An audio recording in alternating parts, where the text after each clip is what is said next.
All right, we'll keep it on the markets and bring in our next guest. Michele Schneider is MarketGauge.com partner and director of trading research and education. Michele, thanks so much for joining us. So keep calm and carry on. That's my mantra for what's happened over the last 24 hours. I'd love to know what your take is. And do you think there is a sense of some complacency in the market? And what sort of technicals are you looking at right now to make sense of where we are right now and what's to come? Okay, so there's a lot of points in that question. So let's start with stay calm and carry on. Really, basically what you're saying is a great lesson that we learned this week, which is if you are going to respond knee-jerk reactions to narratives, you're going to get into a lot of trouble. So you have to have a plan, and you have to really step back and understand that the market and the headlines didn't necessarily line up. All of a sudden, there was all this talk about the Qs being in a bearish phase because they use that 20%. But we like to look at long-term charts. And if you looked at the long-term charts, even though most of the indices, if not all of them, and most of the sectors were under the 50-week moving average, they were still well above the 200-week. So that really has kept us from getting too negative, which brings me to my next point. The market is actually range bound, which is very typical of what happens in a stagflation environment, which is exactly what we have going on.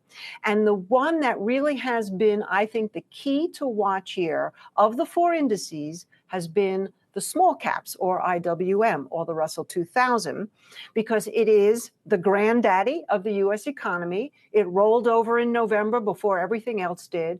And then yesterday, with the dramatic fall, it broke down underneath the January low by 10 cents, 10 ticks, and then came right back through and started turning around. Does this tell me now we're back to bullish? No, but it tells me exactly pretty much what Jared was trying to say, which is we're kind of range bound. And if we get to the middle of the range, we could find some resistance.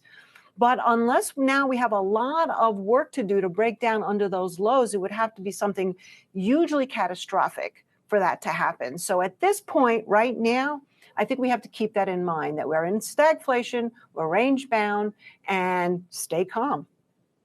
Well, I hope nothing catastrophic happens. None of us want to move in that direction. So, but you did say the S word, stagflation. So brings me to my next question. PCE came in at 6.1% growth year over year, core at 5.2%. Income was flat in January, spending increased.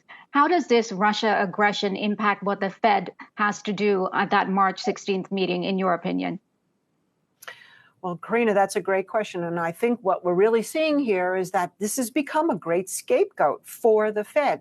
They have really wanted to hold on to the transitory narrative. Speaking of narratives, I think even though they came out with a lot of hawkish talk over the last couple of weeks, particularly some of the other Fed members and not necessarily Powell, but Powell actually said today that he's still worried about the fact that the economy has not accelerated coming out of Omicron the way it should, and that the geopolitical situations, he's concerned about that.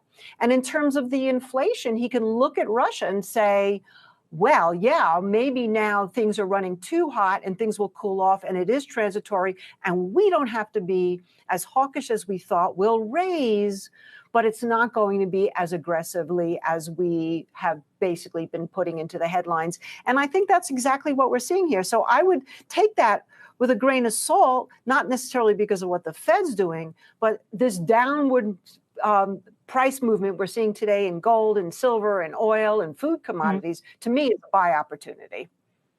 Okay, absolutely. So let me ask you this. The energy conundrum is a big deal here, right? It's clear right now energy is off the table as far as sanctions. The EU and US haven't moved in that direction.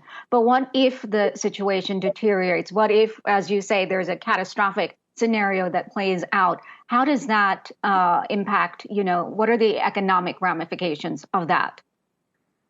Well, we've already seen economic ramifications just with oil getting up to $100 a barrel, and the fact that we are paying, in some areas, $5 for a gallon of gas. So that's going to pinch pockets, and that's why we've seen this downturn in a lot of the consumer discretionaries, because people have to pay for what they need and not necessarily for what they want. If things deteriorate further, I think there's obviously the negative consequence would be gas will go higher and oil will go higher. And then we can see whether or not OPEC plus moves into the equation. They've been very quiet through all of this, and they are huge producers of oil. There's been talk about reserves being released here in the United States, but I don't think that's going to make much of a difference. But there is a silver lining, and that's alternative energy. And Jared also just pointed out that TAN is up the most, over 10% over the last couple of days. And I think that would actually be maybe the real impetus to get people to seriously say that alternative energy will eventually replace fossil fuel. Maybe it'll take some time, but it's time to go back into investing into some of those solar areas. Okay, well, I think we're a ways off from a green energy sweep. But you did touch on commodities, and you said that gold looks attractive to you. What do you think about big tech? We saw that huge bounce back in the NASDAQ yesterday and continuing today. Do you think that sector is oversold? Yes, I think that's why we're seeing a bounce. It is because it's oversold. But I would not necessarily want to be in there for any kind of passive investing. We've just went through some pain, and yes, people are getting an opportunity to see some of their portfolios come back. But that's not, to me, where the growth is going to be this year. I still think that we're in the start of a super cycle in commodities, and that maybe because of COVID in the rearview mirror, we'll see other areas come back. Like I said, if oil continues to go up, we'll be looking more at alternative energy, even if we are far away from green energy. But to me, big tech, this is not necessarily where I would want to put my money right now, because I still think the interest rates will go up. And yes, some companies will survive that, but many that have been borrowing money at zero to make up for lousy balance sheets in the tech area, they won't survive.